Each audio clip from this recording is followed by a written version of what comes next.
அஸ்ட்ராலஜியை முழுவதுமாக நம்பலாமா? முழுவதுமாக நம்பினால் என்ன நடக்கும்? சகுனி என்று ஒருவர் மகாபாரதத்தில் இருக்கிறார். இந்த சகுனியின் தந்தை ஒரு அஸ்ட்ராலஜர் ஆவார். இவர் திருதராஷ்டிரனுக்கு தாரதோஷம் இருக்கிறது என்று ஒரு குறிப்பை சொல்லுவார். அதனால் முதலாவது தாரம் நிற்காது, இரண்டாவது தாரம் தான் நிற்கும் என்று ஒரு பரிகாரம் செய்து இரண்டாவதாக காந்தாரியை திருமணம் செய்வார்கள். ஆனால் ராஜ விதிப்படி இரண்டாம் தாரமாக வருகிறவர் மகாராணியாக இருக்கக்கூடாது என்று ஒரு விதி இருக்கிறது. அப்படியானால் இந்த உண்மையை தெரிந்தவர் இந்த அஸ்ட்ராலஜரே ஆவார். அவரை பிடிச்சி சிறையில் அடைத்து விடுவார்கள். சிறையில் அடைத்து ஆகாரம் கொடுக்காமல் ஒருவருடைய ஆகாரத்தை கொடுத்து ஒரு குடும்பத்துக்கு கொடுப்பார்கள். அதில் ஒரே ஒருவருக்கு அந்த ஆகாரத்தை கொடுத்து வளர்த்து மற்றவர்கள் இறந்து விடுவார்கள். அப்பொழுது இறக்கும்போது சகுனியின் தந்தை சொல்லுவார், என்னுடைய கட்டை விரலில் ஒன்றை வெட்டி எடுத்து அந்த எலும்பில் ஒரு பகடை செய்து கொள், நீ என்ன நினைத்து ஆடுகிறாயோ அது விழும், அதை வைத்து இந்த குடும்பத்தை அழித்து விட வேண்டும் என்று சொல்லியிருப்பார்.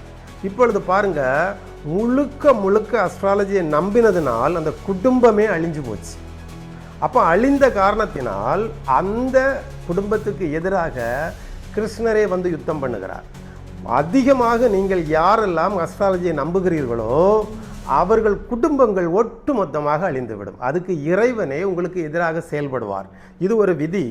அதேபோல் அறிவு என்பது, அஸ்ட்ராலஜி என்பது அறிவாளிகளின் அறிவாகும். அறிவு ஒருபோதும் அதை நீங்கள் நாட அது உங்களுடையதாக மாறிவிடும்.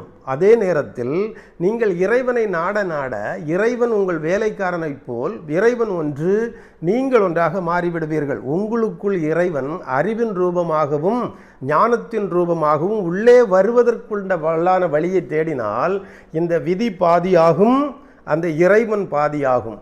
இறைவன் பாதி, விதி பாதி. இது 50%, அது 50%. இந்த இரண்டையும் சமமாக பாவித்தால் உங்களுக்கு விதியின் நம்பிக்கையோ இறை நம்பிக்கையோ சமமாக இருக்கும். உங்கள் வாழ்வை எல்லாமே வெற்றியில் போய் முடியும்.